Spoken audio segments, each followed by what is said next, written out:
Joey, do you know why it's called a pap smear? Just so we're clear.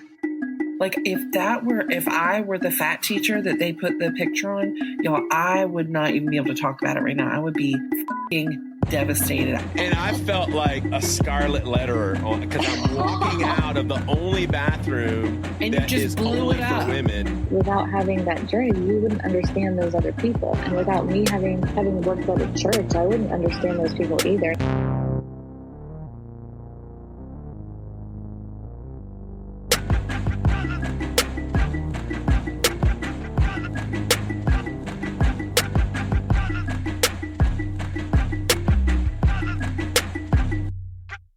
Liz, I don't want to keep picking on you, but another thing that when I We get it. She's a lesbian now. We get it, Joey. And Ellen wants to be one. I want to. It would be so much easier. Well, Ellen, you're next because I cannot believe you didn't bring up your boob fetish. But Liz, I did think this was something noteworthy to at least bring up.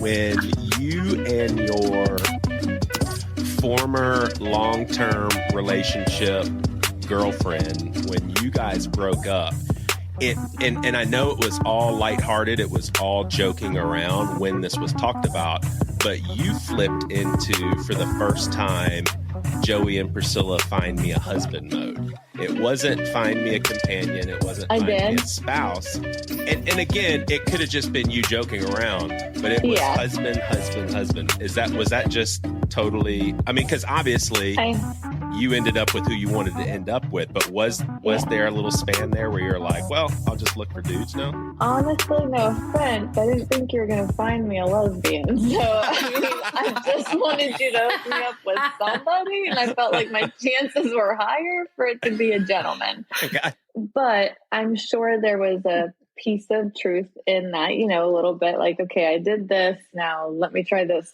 But I also, for sure, just knowing that I wanted to find another partner, and I didn't think that a female was going to be coming in your circle that was gay. So I was like, gotcha. So I don't have any gay friends outside of you. I mean, not that I know Whatever. of that are... Whatever, Liz. You don't know all my friends. You know Liz. Me, but you don't know all my friends. I had to find her myself. Joey, you have one black friend, one lesbian friend. Ellen, you know what? You need to move to Charleston and see who I hang out with all the time. You're a ruthless bitch on the podcast, making up stuff about people. And it's just gone too far. Hey, Ellen, why didn't you talk about your love for boobs?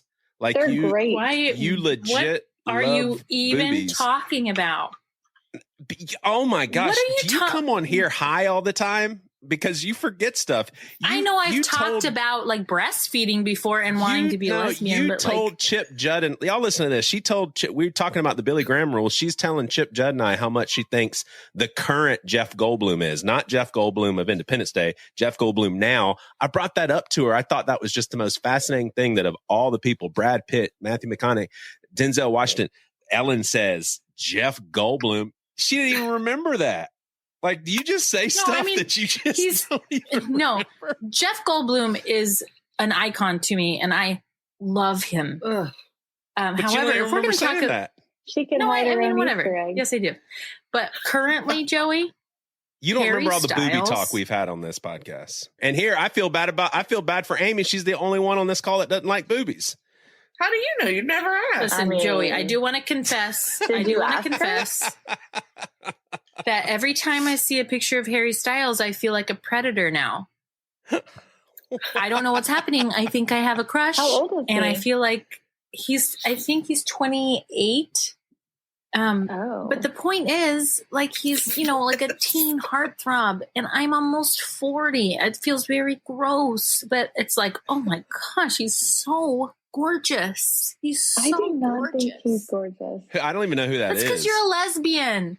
She's not. She goes both ways, dummy. She's bisexual. Here's the test. If you don't think Harry Styles is gorgeous, you are a lesbian.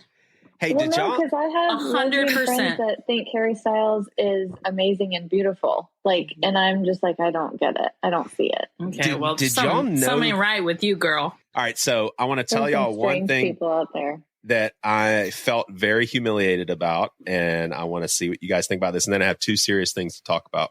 But the first one is I'm taking Waylon to school. So we stop in the grocery store. I got to pee really bad. So Harris Teeter, that's a grocery store in the South, they have a restroom just for women and then 2 neutral restrooms. And that's fine with me. I'm like, okay, they don't want to give the men a restroom. Damn, they don't have to give men a restroom. But I'm standing there, the neutral rooms are taken. I'm like, there's 2 women's restrooms. I'm going to go in one of them. Like, I just have to pee so bad. So I go in one of them and I'm thinking, we're all good. I'm going to wait, is it it's a single stall?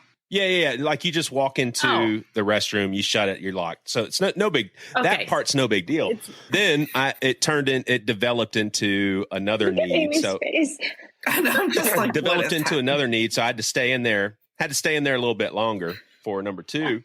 Oh my God. So I'm a little bit worried because I'm going to be, well, hold on. So I know that I'm going to be walking out of a woman's restroom and I'm a little concerned about what's going to be. I open the door and there's not 1, 2 women out there waiting for the woman's restroom. And I felt like a scarlet letter because I'm walking out of the only bathroom and you just blew it up for women, and I was in there.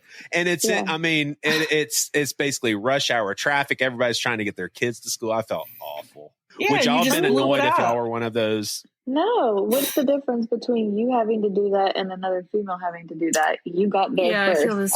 I feel the same way. People that had to go in after you, but who cares that it was a dude? And I would have been pissed about you just pooping. Yeah, in general, in public, that always kind of bums me out. But public, sometimes people have to go, Ellen. It's not okay in public. No, I tell people I would rather. So I tell people I work on Rivers Avenue. So if you don't live in Charleston, you don't get it. But I work on Rivers Avenue, and I tell people before I will poop at work, I would shit in my chair, and you would see me just roll out of work and just be rolling on Rivers Avenue in my rolling chair. It's not going to happen. It's not going to happen. See, I used to be that way. I used to be that way at public schools because I was just so disgusted by the thought of sitting. But now I'm like being a super old guy. Like I feel like I've paid my life dues. If I'm in a public restroom and I'm in a stall and I'm taking care of business and there's other people in there, I don't care what noises coming out of my stall. I'm just too old for that. Oh, now, I'm waiting for the day. It's the noises for me. Well, I'm waiting for the day where I can stand in a grocery store line and I'm so old that I just let it rip loudly. Everybody hears it and I'm like, I don't care. All right, let's change the topic. What else do you want to talk about? Yeah, this is really gross. This is not gonna... And like the diapers on underneath where you can tell that the old man's wearing the diapers underneath the khakis and a plaid shirt just flagellating all over the grocery store. Like I see it already in my head. And I'll probably see it happen in real life. I don't think Liz, you guys... I like podcasting with you better when Joey's not here. I did not catch that. Wait, what? I said I like podcasting with you better when Joey's not here. And you don't get sidetracked. Oh, am I sidetracked? Yeah, don't go into the Joey world. I know it's tempting. Okay, hey, listen, when my oldest what are you gonna say? When my oldest child was 6 or 7, I was in innocent fatherland. And she tells me what damn camel toe is. Yes, I was like, I didn't need that in my vocabulary. I didn't need that in my frame of reference. My oldest girl is 6 years old, and you had to tell me. Were we at work? Everybody needs to know. Everybody needs to know what camel toe is, Joey. You're not a father of a 6-year-old girl. 1,000%. You know why? No, you need to know because if sometimes you got to fix it. Sometimes they need to know to fix it. I'm not fixing that. No, you need to say tell them you need to tell your child. Okay, first of all, she doesn't. I used to call it. When I was a kid, I would call it a front wedgie. So Amy and Liz, y'all are familiar with the relationship I have with my girls, and they're 15 and 13 years old. That's not awkward for me to say, "Hey, check it, camel toe." Do you really think Rosa or Gwenny would care? They'd be like, "Dad," and then they would move on. Gwenny would laugh. Actually, I want to step in here and say. If they're teens, then absolutely don't mention their vagina. if they're 5 or 6, then like, oops. And this is coming from, looks like your pants are a little too tight. And this is coming from a woman whose dad still talks about your boobs. No. Not in a super sexual way. Oh, now I know what you're talking about. Yeah.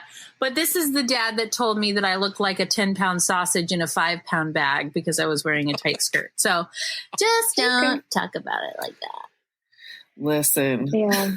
I can't. You guys are looking at me like, been there. I educated you, and you're better for it. Now you know. Yeah, how the hell did you get that old Joey and you didn't know what that was? How did that happen? Also, why did I tell you that? What were we talking about? That's what I want to know. I think probably one of my girls had it and you said it and I was like, what's that? And then my whole world fell apart. I'm so sorry.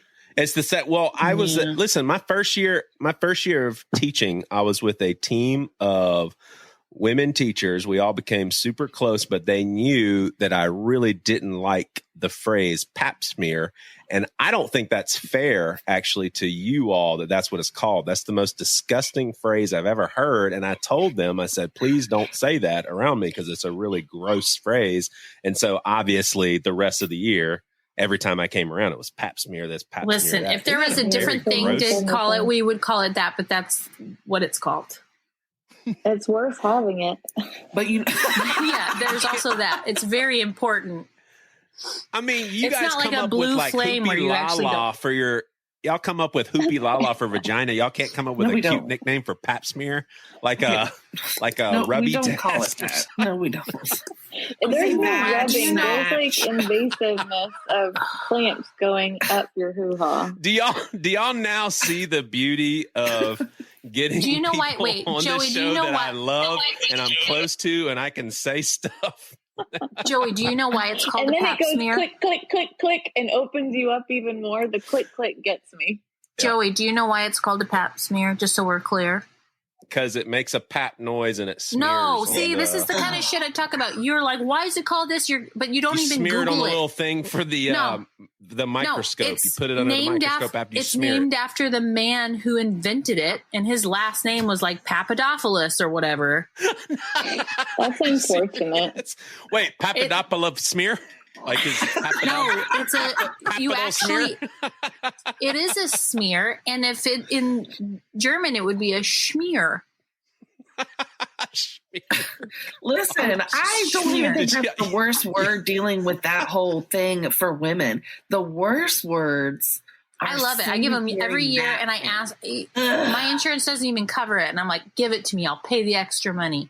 Give me the schmear. This is totally turning into like a Seinfeld episode where nothing because listen to what I've got to add. Somebody said German. Listen to what we used to do. I was in German for 4 years, and every year we had a project where we had to look for our last name in a Berlin phone book, write them, basically say, hey, we're a student in America. We have your same last name. Well, every single year somebody looked up in the phone book, and there was always a Mr. and Mrs. in Berlin, and they always got written to. And our German teacher was like, do you not realize this family knows why they get letters every single year? Because it was the greatest thing ever to envelope to someone their first name and then F-U-C-K. My maiden name is super German. No, it's not. It's Burger. B-E-R-G-E-R. Did you feel like you had to correct me? It is not that, Joey. You got it confused just now. It's Burger. You forgot. It's your old age. I actually do think that the first thing I'm going to bring up, I think that it will be sensitive thing to say, but I cannot get off of this. And it's something that Priscilla and I don't know if we butt heads on this as much as. Oh, this is my Joey. This is my favorite when you bring up arguments between you and Priscilla, and you have. Yeah, well, y'all are all going to gang up. You're wrong. Y'all are all going to gang up on me with this one. But when y'all were talking in that conversation just about evangelicals and how they see certain things and everything that you're saying, I'm resonating with. But when it comes to the LGBTQ community, what I don't understand is, and it may be my upbringing, I don't understand why people can't understand how evangelicals think. And Liz, I think you said something, and I don't even have to say this. I'm team Liz. I'm on Liz's team. You said something to the effect of some Christians would say in regards to your sexual orientation, well, I just want you to go to heaven. And I think you said something like, well, bullshit.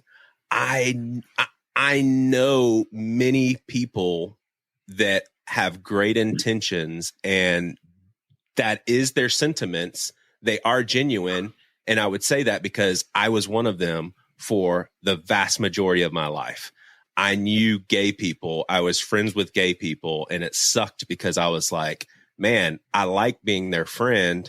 I hate the fact that they probably have to change their sexual orientation in order to be where they need to be with God. That's not even your fault for feeling that way. And it's anybody's fault for feeling that way when they have when they're coming from a genuine perspective. I don't even necessarily blame them because I've had so many of those scenarios. It's where does it stem from? It stems from the church making you feel like you have the right and need to tell people what to do and how to be, and then obviously not take any of your planks out of your eyes, imprint that information on other people. Like, I don't even think it's those people's fault sometimes. Tell me this. When you and I met each other, I was for sure, I'll do the math and know certainly that I was not gay affirming. So imagine how close you and I are. And over time, you really do change and get way more comfortable with how you're wired up. And I'm not making any changes. And it's not because I'm trying not to make changes. It's just, I don't see the need to change. And here we are very close. We have a friend relationship. We're obviously not just going to not talk about it. How would you deal with Joey Svensson, who says, obviously, I love you. I've got your back through thick and thin. I support whatever you do. I can't reconcile that with the Bible. And that's okay. I don't, would it stand between you and I if that was my beliefs? I don't think that it would stand between us. I think it would be there. It would be a thought that I would always have in the back of my mind. But I have some people that I love a ton, and I honestly am not sure where they fall on it, but they never, ever make me feel any different. And so I almost don't want to know, because I love how great they're handling it, how great they are not making it a conversation. I don't conversate and tell you, I really don't like that you have a checking account and he has a checking account. I don't feel the need to tell people that, oh, you should have a joint checking account. So I don't think they feel the need to necessarily tell me any of that. Also think it's a journey. There are several Christians who have that internalized homophobia that they have to work out themselves. As you're working through that, you're also hopefully having a ton of grace for the people that are also walking through that, who don't even have those feelings, that are just trusting the people that they love that are going through it. I don't think that it would put a big, line in the sand for our friendship. I think that clearly if we had to have conversations about that topic, for whatever reason, maybe it would be a little bit tough, but why would we need to? If you are polite and you are loving and you are accepting and you don't tell your kids, now just so you know, that's bad, and you just let things be, I mean, how could you complain about that? That's just a process. And then just like what happened to you, people eventually change. We're always evolving I hope we all are. Like, we're supposed to change for the better. It doesn't mean change be opposite. Just your path, it changed. My opinion, of course, I think for the better, because now you can see a perspective of a person who's struggling and doesn't want to engage in it. And then you also have the perspective of somebody who's Christian and does want to be able to. So you have a great perspective now, but without having that journey, you wouldn't understand those other people. And without me having worked at a church, I wouldn't understand those people either. And I think that's what gives me that grace for them, because I mean, I understand I was engulfed in that. Yeah. But don't you think too, like, I'm not trying to play devil's advocate, but I'm hearing what you're saying, but it's like, if that person really truly believes, one, we're commissioned to like go and tell, to go and spread the word of God, and you like take that commission very seriously, and then you also believe this is wrong and that they love you and your salvation is in the balance. Like, I don't know. Which is bad theology, but yeah, I mean, obviously. I'm not saying that. I mean, that's not how I feel, but it is hard to try to, I'm not on that end. You know what I mean? Like, that's not, so it's not coming at me. Pretend that was you, Amy. If like, let's say that was your prerogative and that was how you felt, and you felt really strongly that you needed to tell me that because you needed to spread the word, and you felt in your bones because of what you've studied and been told that was true, right? So then that's where you have a conversation, say, hey, have you kind of talked to me about how you feel and your thoughts? And then if you're okay with it, I could tell you my feelings and my thoughts, and we don't have to come to an agreement, but I would just love for each other to understand each other. And then you move on from there. Mm-hmm. Yeah, I can totally see that. I think this is going to blow Northwest Seattle girl out of the water. Whereas Amy, being in the South, you and I will be like, gosh, that's really messed up. But yeah, we're in the South. But Liz, you got to tell them what sort of little, was it a TikTok video that was circulating that was it sent directly to Hannah Ray? Yeah, there was a TikTok video that ended up getting sent my way. And I opened it up, and so it was sent to you too? The kids tag, their name. I don't have TikTok, so is that the right term? Their tag? I guess. I sound so old. I don't have Snapchat. I don't have TikTok. Anyways, their name's right there. You're on MySpace. Yeah, I'm still on MySpace. Amy's on classmates.com. She's still paying monthly for it. That's such a good girl.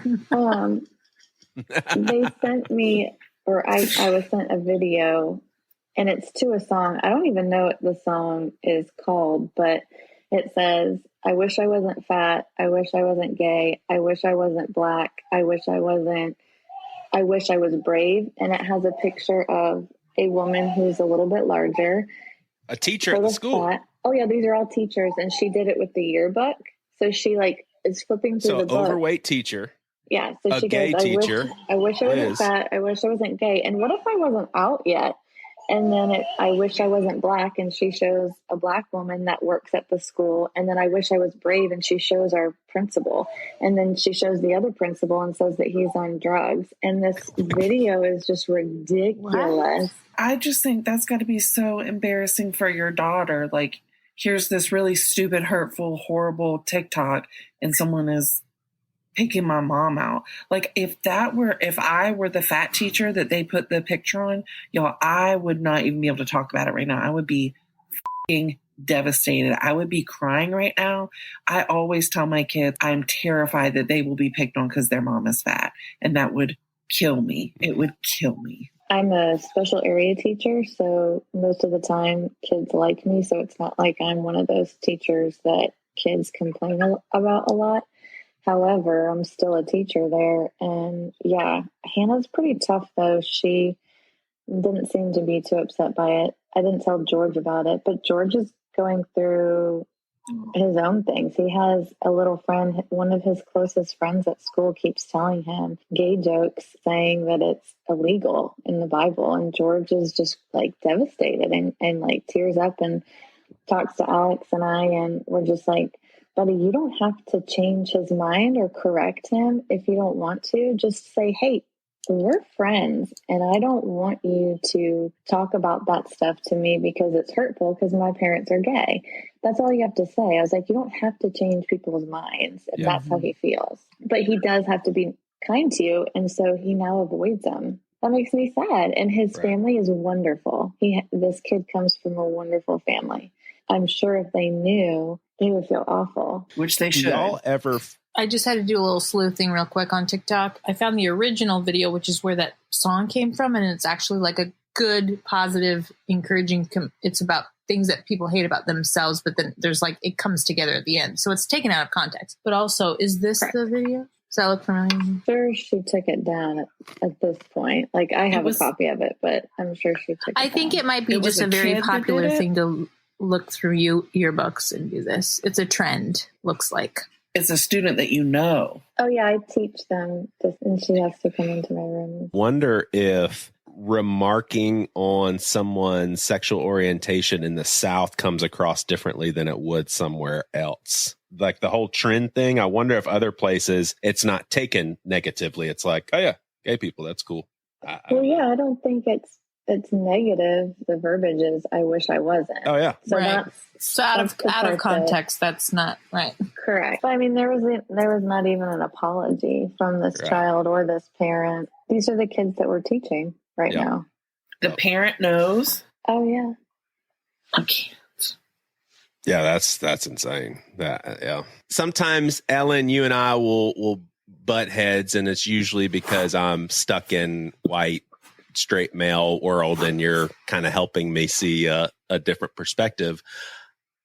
Sometimes, and not an Ellen thing, but just tons of guests that we've had on here, and this, I really am talking about this in a Joey Svensson's educating himself, because I really am trying to make sense of this. It feels like sometimes the progressive crowd tries to really minimize those strides so that we can just focus on how far we have to come. I was at a parent meeting for a trip to Orlando. I chaperoned a trip for Williams' band. And at the parent meeting, I saw a kid who was, if he wasn't gay, he had the gayest style, very feminine, pink shoes. I didn't get to know him that night. I got to know him later. At that meeting, I was thinking to myself, he is, I can't get inside his head and know just how at peace he was, but there wasn't one person in the room looking down their noses.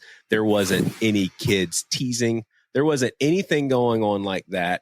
The whole trip that we were there, he wasn't the brunt of jokes. He wasn't an outcast, dignity and respect and all of that. And I thought to myself, there's not one kid that existed in the mid 80s when I was growing up in the South that would not have been pulverized for being that out with that, even if it was just a style, much less a sexual orientation. And I'm just thinking to myself, haven't we come a really long way? And I'll give one more example that I have probably no business to make because it has to do with race, but it's an all race thing. When what happened to George Floyd, when that stuff happened and we all see it on TV, there was an outcry from all races, from Black people, from white people, from Asian people. It was a collective voice of, why won't this thing get fixed? Everybody was mad. If you look at a documentary of the LA riots surrounding Rodney King, we're talking early 90s, and the feel of it is totally different. It's like a polarized thing. Oh, the cops had every right. Oh, don't talk racist stuff, whatever. Rodney King had it coming. It's like a very much so acceptable back and forth argument. It wasn't acceptable for anyone to say, nah, George Floyd had it coming. Obviously, you had people that were saying that, but you're going to get pounced on if you have that sort of opinion. Haven't we come a long way? And that is not me. I know what everybody's, I would imagine I know what people are thinking. It's like, okay, well, that's great. You can wash your hands and be like, oh, we're all good. No, we've got tons more work to do.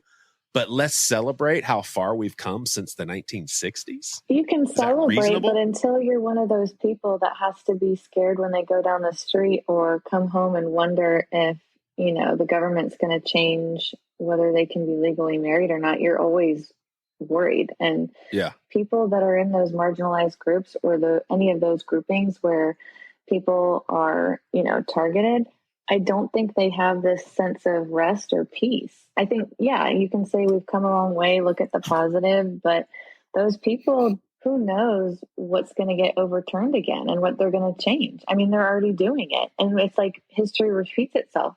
I feel like, are we going backwards? Like, what the hell are we doing? It's such an interesting tension because no way, maybe this is too naive, too optimistic. No way we go back. Of all the things I don't celebrate our country, about our country, one thing I do celebrate is like the human American spirit of, no, we're going to stand up for what's right. And we're not taking no for an answer. We're going to keep at this until things change. When people were freaking out about Trump, when they started getting worried about him becoming like a dictator and Hitler and stuff, I'm like, nobody's going to let that happen. Like, what country do you think we live in where we would just sit back and let something? But it happened. He didn't take over America. He's not our president anymore. Hitler. I'm just saying Hitler. No, yeah. I know. I'm just saying. I think you have to realize, like, our country's pretty messed up. And I think a lot of it is because people don't do anything. I mean, I don't think that we do anything when we elect people that suck and don't represent us. I don't think we do much to change it. And I think there's a small handful of people that actually move forward to do anything. And I think most politicians, if not all, are bought and they're in somebody's pocket. And I don't know very many that really care about you or I. They care about themselves. And I firmly believe that. I don't know of a single politician that lays their head down at night and really thinks, did I represent my constituents well today? And so, yeah, I think easily anything could happen. Anything. Biden. Did you say Biden? You could see someone, you could see someone taking over this country and trying to take over the world like a Hitler sort of thing. Why not? You can't throw that totally out of your mind. Yeah. If you don't think about those kind of things and say, like, hey, we really need to pay attention and make sure it doesn't happen. How many German people said, man, I walked past a concentration camp, seeing the smoke going up, hearing what was happening behind the fence on my way to church to worship. And I just really didn't want to get involved. And now I feel bad. People are jerks. If anybody in the government, if anyone that had any sort of leadership, authority of any kind, even hinted at trying to eradicate the world of a minority race. But they don't do it so blatantly. They're sneaky. They go around it at a different angle. So you don't realize that's what they're doing. And then all of a sudden it's done. We're having a conversation about how I am with Joey on this one, in that we're not going to be putting people into gas chambers, and I'm with Joey on this one. He's talking about the severity of what Hitler was. But we're also like, listen, we're in a state where. But I'm also with you guys in that gay right, like they could also take back gay marriage in next year. Listen, I don't think we're too far away from... I guess you're right. I don't think we're too far away from anything. I really don't. You'd think that they would support gay people more. Like, Liz, you and Alex are never going to have an abortion, the two of you, ever. Never. Never. It's like impossible. How do you know? What if Liz were to be raped and decided, like, I don't want this baby? Well, no, I'm talking about her and Alex. What I'm saying is, like, it's impossible for them to conceive together.